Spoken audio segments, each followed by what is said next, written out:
Alakim qui repart, Alakim Jonko pour le succès, Alakim devant Jonko, Alakim va triompher.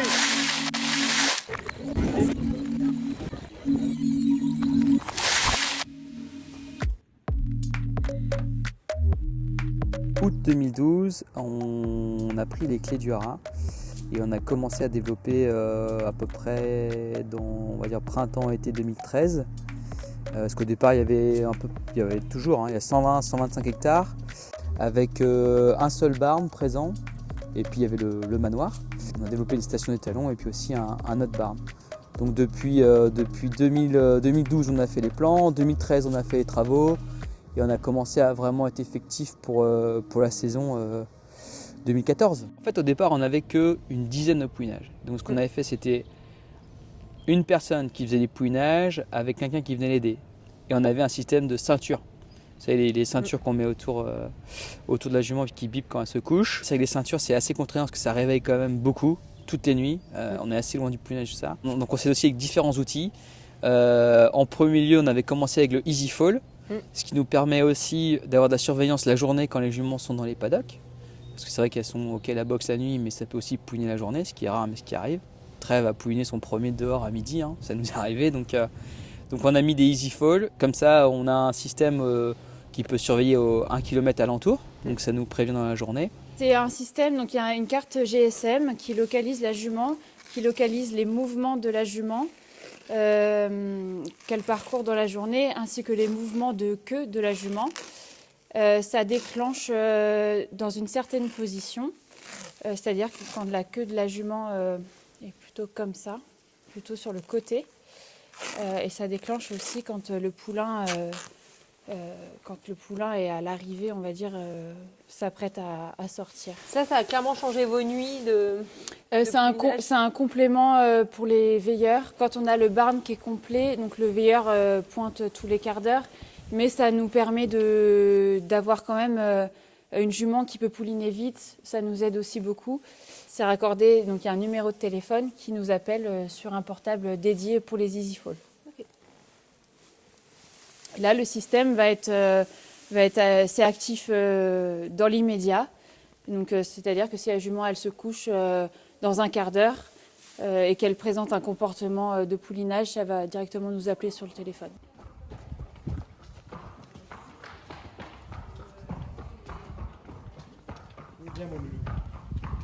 Depuis 3 ans, on a fait un nouveau test.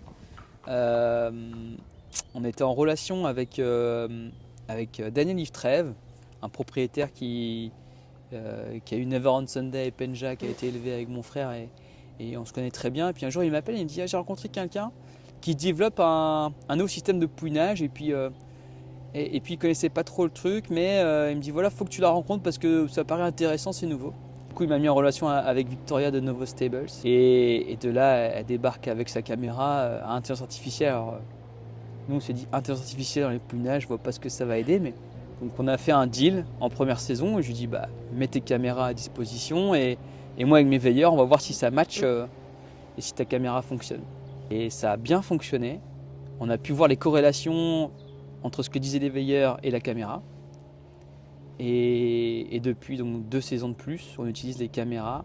Alors pas forcément dans le barn pouinage qu'on a des veilleurs tout le temps, mais surtout dans les autres barns. Parce qu'en fait, elles permettent de voir le comportement des juments. Vous mettez la jument dans le box, au bout d'une nuit, elle connaît le comportement de la jument. Et si le comportement change, la caméra va vous avertir. Que ce soit pour un pouinage ou pour des coliques. Donc c'est quand même utile. Du coup, on utilise aussi pour les étalons. Comme ça permet de les surveiller tout le temps. Et cette caméra-là, on va dire que ça nous apporte plutôt de la sérénité parce qu'à 99% du temps, ça fonctionne. Elle nous avertit à peu près 25 minutes avant les pouinages. Et c'est un outil qui, on va dire, pour les gens qui n'ont pas de veilleur, qui est quand même un outil de facilité pour mieux dormir et se disant, si on a ça plus l'Easy Fall, on est quand même bien couvert, quoi. Bébé est sorti, donc bébé est là. Ce n'est pas fini pour autant, car il faut s'occuper de bébé s'il a besoin d'un peu d'aide pour atterrir sur terre, une aspiration, s'il a bu un peu de liquide, un peu d'oxygène, un peu d'air pour l'aider un peu plus. Et après, il y a surtout pas mal de soins post-naissance. Donc là, on voit la veilleuse qui attache donc le placenta de la jument. Une fois que les premiers soins sont faits et qu'on voit que maman est tranquille, qu'il n'y a pas de problème, eh ben on laisse maman découvrir son bébé tranquillement. Il y a des milliers de choses qui peuvent arriver au poulain. Ça analyse... Surtout les 48 les 3 premiers jours, disons. C'est vraiment là où faut surveiller de près parce que tout peut arriver. Que ce soit après le test IgG pour voir s'il y a une bonne immunité, est-ce qu'il faut passer un plasma, regarder le comportement, regarder, voilà. Même pour la jument, c'est pareil, tout ce qui est saignement, postpartum, etc. Donc, qu'il n'y ait pas de soucis, c'est vraiment les 48 premières heures le plus.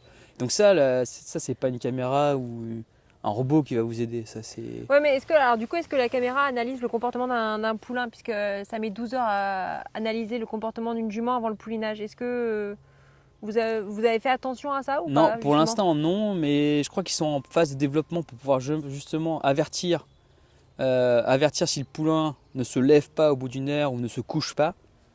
Il arrivera à dissocier la jument du poulain. Ce qui là est une aide, parce que c'est vrai qu'au bout des fois là, on se dit bon, tout va bien, puis le deuxième soir, ça peut ne pas aller. Là, on s'apprête à vérifier la température d'un poulain à l'aide d'une thermochip.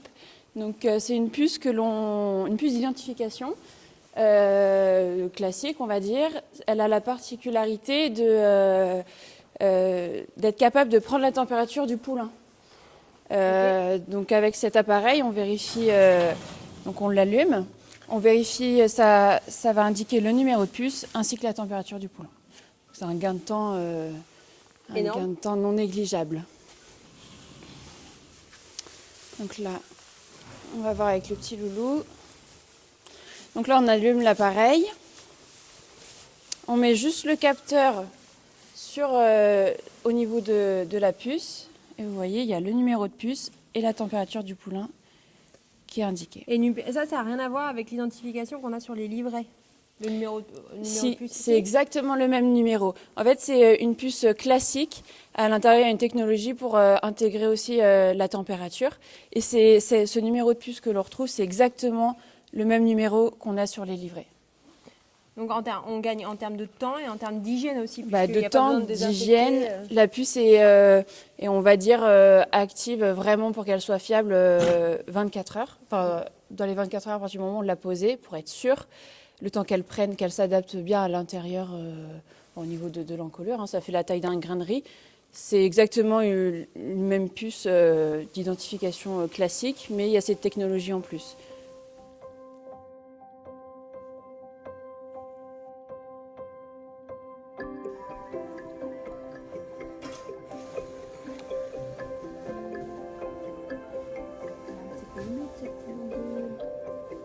Qu'est-ce que c'est mignon, les petits bébés. Vous m'avez manqué.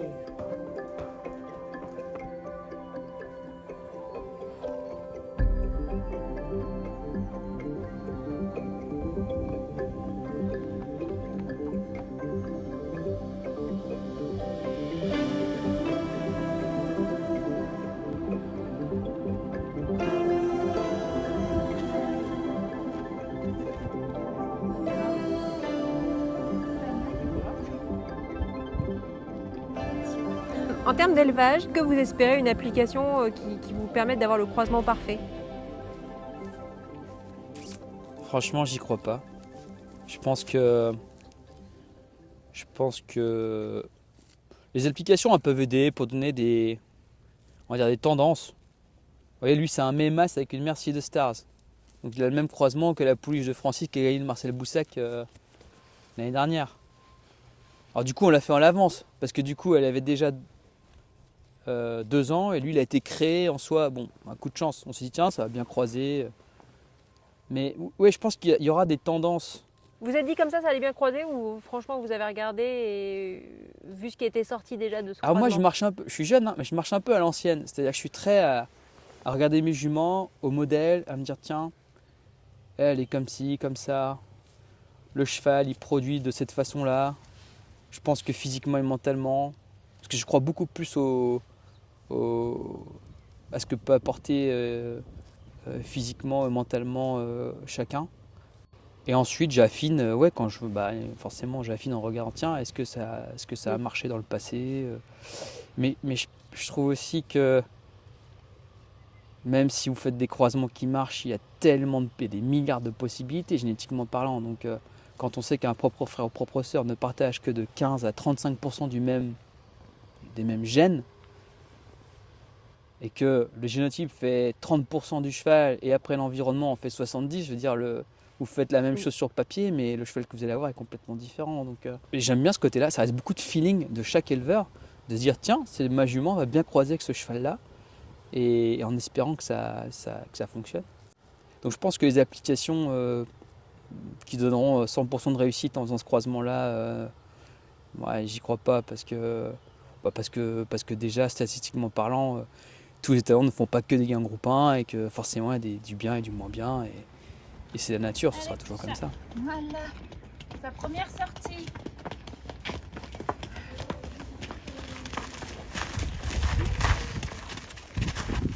Moi j'adore quand je vois les éleveurs de moindre taille qui élèvent des bons chevaux, je trouve ça super. Et je trouve que ça motive tout le monde en fait de continuer. Parce que c'est vrai que l'élevage c'est quand même ingrat.